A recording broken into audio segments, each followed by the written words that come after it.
Whilst I think it's great to understand why you feel certain ways and to reflect on your childhood and to do all of that inner work, I think it's also equally as important to focus on healing your body, on healing physically. Why should self-improvement have such serious connotations? When you take everything seriously, you add immense pressure and you then kind of feel the need to do things perfectly. Dancing is just such a great way to show up in a light-hearted, experimental way and to laugh and be silly. And for me, it just feels like there's such a lack of rules when it comes to dancing. You just do what feels right and you listen to the music and your body. And I think that is so beautiful in a world where there's so many rules on how to heal now. I think it's so beautiful to just tune into what feels right for you. Hello, I'm Alessia, for those of you that don't know me, and for those of you that are returning viewers, welcome back, my lovelies. I'm so glad that you're joining me again. I have so much love for everybody who watches these videos, and I just want to let you know that your comments recently have really made me feel so special and also so a part of something. It makes me feel so hopeful in a world that scares me. So thank you so much for contributing to that lovely warm fuzzy feeling I get every time I look at the comment sections. Yeah, very special. Okay, so today we're going to be talking about how to live a more fulfilling life. And the reason why I want to discuss this is because I feel like I'm living more of a fulfilling life recently. I feel like I'm really showing up in such simple ways. It's been a lot easier than I realised it would be. And I just want to share with you the little pearls of wisdom that I've managed to realise and actualise over the last few months.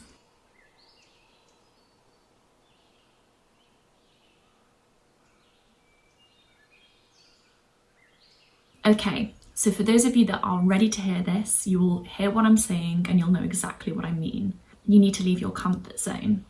If you feel ready, it's time to be brave, to let go of those old habits that have you stuck in these really uncomfortable situations with these people maybe that you don't really like or feel like you can be yourself with. You need to be ready to let go of those behaviours that keep you in the same negative, limiting environment. Let me read you a quote really quickly. And the day came when the risk to remain tight in a bud was more painful than the risk it took to blossom.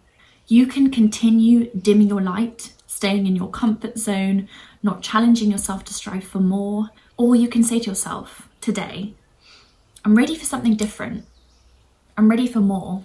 I'm ready for more love, more connection, more joy, more experiences, more peace. I'm ready for more opportunities. I'm ready to achieve the things that I'm watching other people achieve online and really wanting for myself. I'm ready to put myself out there so I can be one of those people that I admire.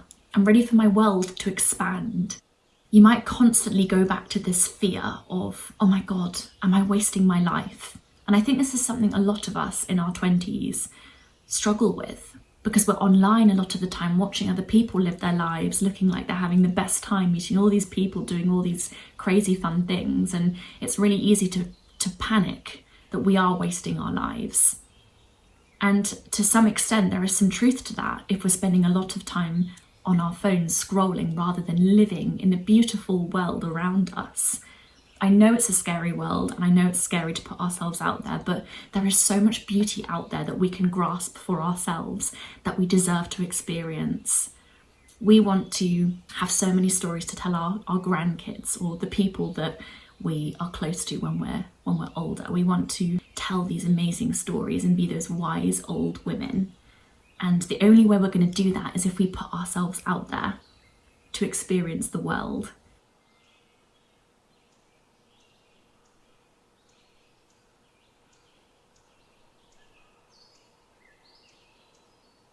Nothing's going to change if you don't do anything differently. If you continue to go to the same spots in the world, if you continue to sit on your sofa watching the same films, the same TV shows, you will continue to feel the same way that you do now.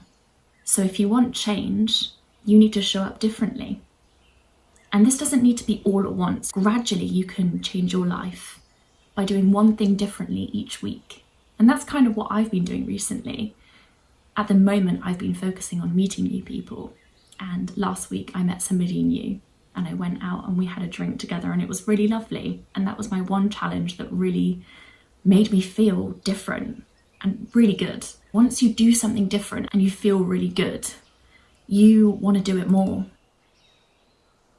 I would like to thank BetterHelp for being a paid partner with this video. I'm really picky about who I collaborate with on this YouTube channel. I'm not just going to share products or services that I don't believe in. I've spent years building this safe space and I'm really, really proud of it. So I promise to only share things that I truly believe in. Recently, a brand actually did reach out to me and I tried their product and I didn't really believe in it. I thought it was quite overpriced and yeah, just quite disappointing. And I told them that, you know, I couldn't work with them. I genuinely value this YouTube community. So you can trust that I'll only advertise products that I genuinely believe in and am excited about. I'm honestly so happy that I'm collaborating with BetterHelp today. I use their services every week and I have done for a long time now. The therapist that I've worked with has helped me in ways I didn't even know were possible. Therapy has helped me heal relationships that mean the world to me. It's helped me feel truly valued and supported. Knowing I have regular check-ins with my therapist makes me feel so much peace. It's so comforting to know that I can schedule a session whenever I need to talk about something that's bothering me. BetterHelp really is my ideal company to work with. I've been saying this to all my friends recently. I genuinely believe in the value of their service, of what they offer, so it feels so natural to share it with all of you. If you want to connect with a therapist like I've done, go to betterhelp.com/Southerberry. I'll put it on the screen now. Or just choose Alessia Southerberry when you're signing up, and then you'll get to enjoy a special discount for your first month of therapy. I'd like to again thank BetterHelp for being a paid partner with this video. Change can be scary. Leaving your comfort zone can be scary. And it's always uncomfortable. It doesn't matter who you are. You can be the most confident person in the world. If you're doing something different that you've never done before, you're gonna feel a bit of discomfort. But this discomfort that you feel doesn't mean that you're making the wrong decision. I felt uncomfortable going to a coffee shop the other week. I decided that I wanted to venture out and find somewhere new because I'd been going to the same coffee shops over and over again. I was really nervous and a bit anxious and a whole load of negative feelings came up, but I pushed past and I went to the coffee shop and I had a lovely time. And that discomfort was there, but so was a bit of excitement. My world opened up because I saw a new place, new colours, new patterns, new people, a new part to my town. I opened a door in my mind and I was able to see something different from the life that I'd been living, and it made me feel excited about living. Going to that coffee shop was not the wrong decision. Even though I was feeling discomfort, it was the best decision.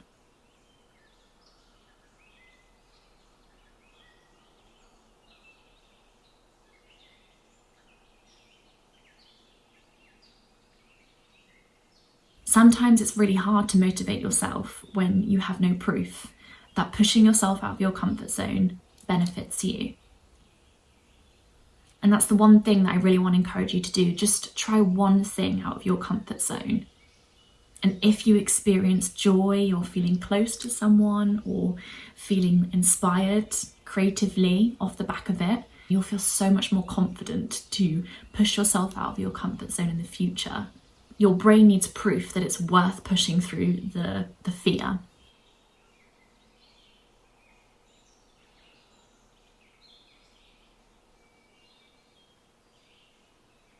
Something that I really like to think about is long-term me. I like to visualize her smiling back at me, saying thank you.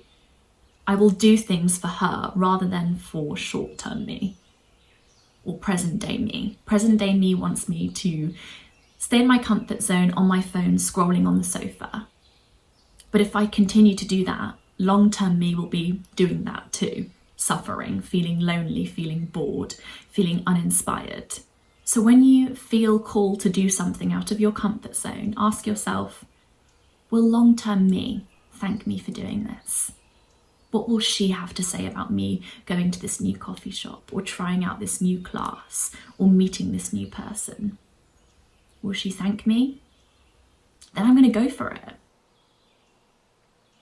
I'm so glad that I went to that new coffee shop, even though I had a lot of anxious thoughts and I was worried that the staff weren't going to be that nice. Man, I got proved wrong. I had a great time. Now I get excited in the morning to wake up and go there. It's a great place to go to work. It's a great place to go when I'm feeling a little bit down and low, especially if it's raining. The artwork in there is so colourful and vibrant. The people are really kind. Coffee shops really are like my favourite places outside of my home to exist in. Them and nature.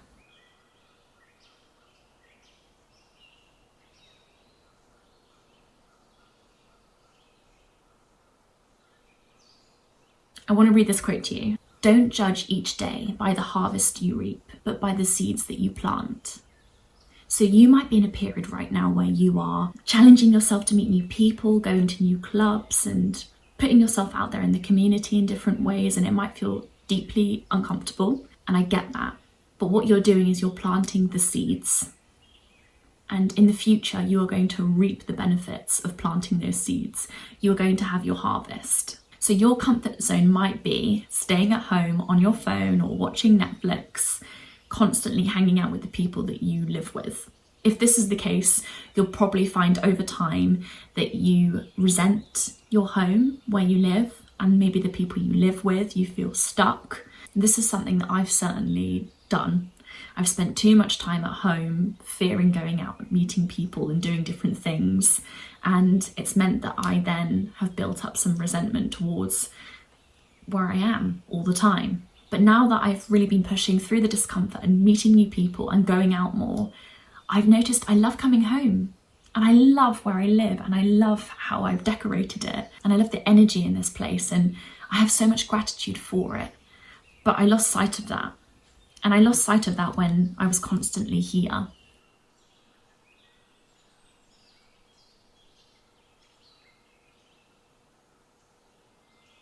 Okay, my next tip.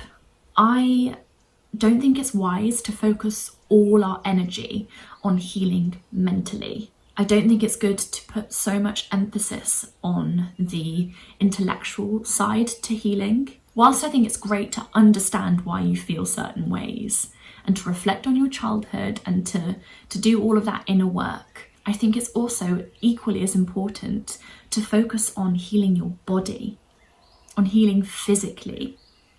Because when we feel emotions, our bodies experience them with us. And if we suppress those emotions, which sometimes we have to do, our bodies store those emotions. So we really do need to physically release them.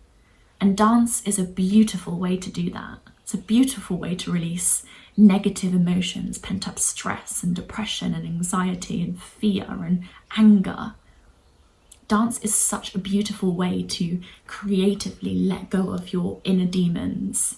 We can release our emotions through movement. But I personally just think that dancing is the elite form of movement. I love how creative it is and playful.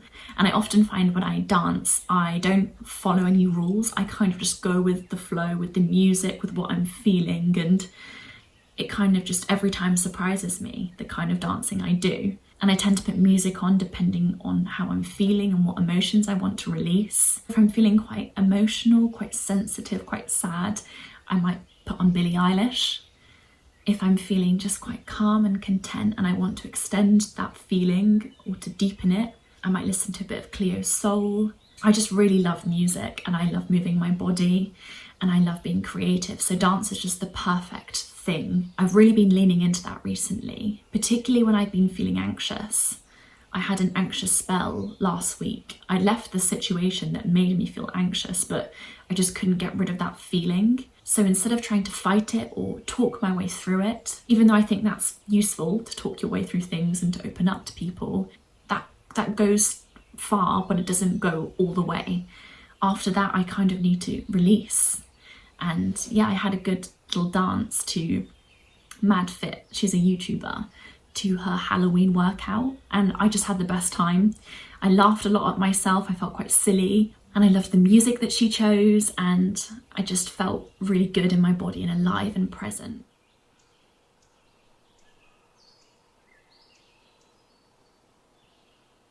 One thing that really enables me to switch off from what I look like is watching my shadow when I dance rather than watching myself in the mirror. I love to use lighting so I can cast my my shadow and I dance and I kind of watch my shadow and I watch the movements and I kind of go with what I like the look of. And it's a really good way to focus on the movement and on being creative, but not obsess over how you look. I think when I look in the mirror, it's quite easy to kind of be like, oh, do I look hot? Do I look sexy? And whilst that can be fun, it can also be too self-focused. Sometimes I want to escape the need to look beautiful. Sometimes I just want to be.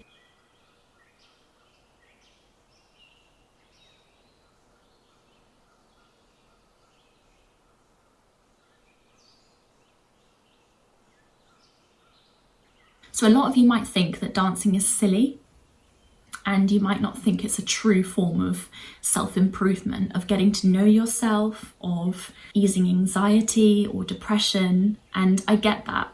I get why you might feel that way, because I think in this current world where there's a lot of advice on how to self-improve mentally, I think it's really easy to overlook dance and yoga and being playful and giggling. I think it's really easy to take mental healing seriously and to take your life really seriously and yourself really seriously. Why should self-improvement have such serious connotations? When you take everything seriously, you add immense pressure and you then kind of feel the need to do things perfectly. Dancing is just such a great way to show up in a light-hearted, experimental way and to laugh and be silly. And for me, it just feels like there's such a lack of rules when it comes to dancing. You just do what feels right and you listen to the music and your body. And I think that is so beautiful in a world where there's so many rules on how to heal now. I think it's so beautiful to just tune into what feels right for you.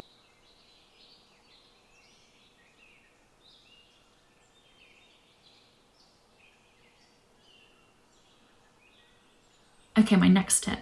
Don't just repeat affirmations, feel them deeply.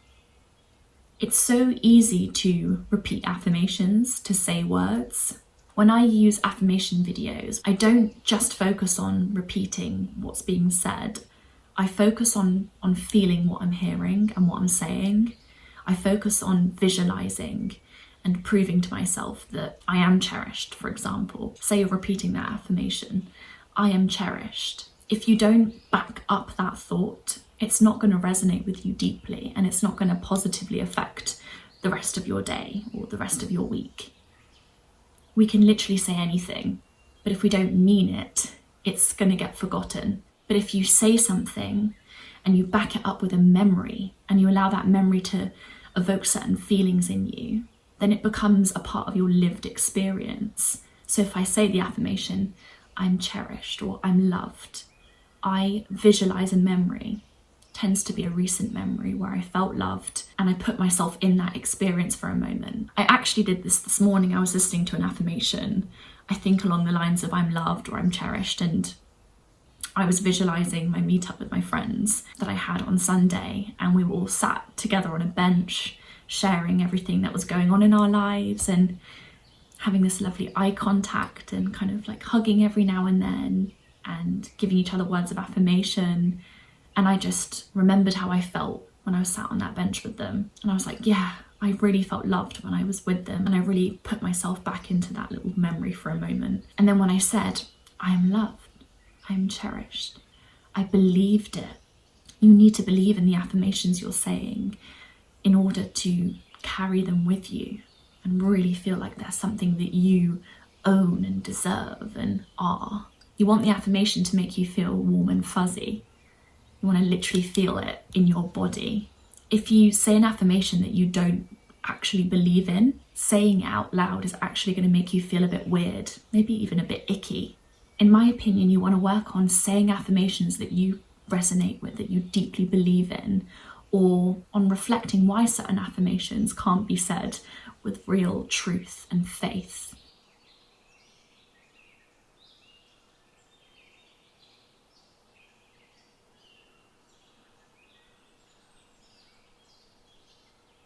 The last thing that I want to share with you, wonderful people, thank you so much, by the way, for sticking with me. The last thing that I want to really put emphasis on in terms of making your life more beautiful and fulfilling is finding community. You are only alive on this planet Earth for a short period of time. So put yourself out there boldly so you can meet people that are gonna light you up and make you feel happy to be you and inspired. I know so many people that are really lonely, and I think that's one of the most heartbreaking feelings. Actually, I think it's the most heartbreaking feeling. It's so easy to isolate and go on your phone and find comfort watching other humans live their lives in television programs and films. I know it's really scary to put yourself out there vulnerably so you meet new people. I know it's scary to admit that you're lonely, but it's so important to do all those things. It takes a lack of ego to say, do you know what? I'm feeling lonely. As soon as you say that, you're able to address the problem. But if you pretend that you're not lonely and you distract yourself by going on your phone and watching people live their lives online, you continue that feeling of loneliness and you continuously put yourself back in this situation you don't want to be in. So if you're feeling lonely right now, I encourage you to write it down in your journal or say it out loud in your room or tell someone you trust.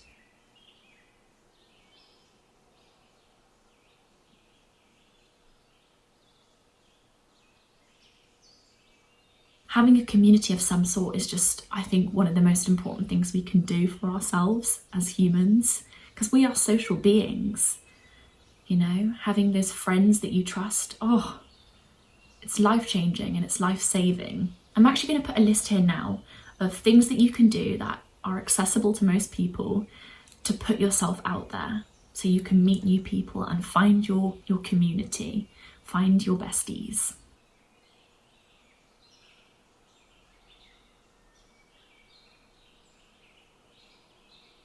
So, I hope that you feel inspired to do one thing, maybe today or this week, to put yourself out there, to challenge yourself, to step out of your comfort zone, to live a more fulfilling life.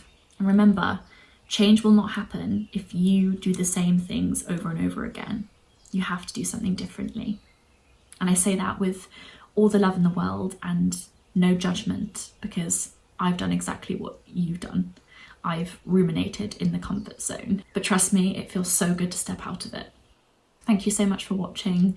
Please subscribe if you enjoyed the video and feel free to share your thoughts and your opinions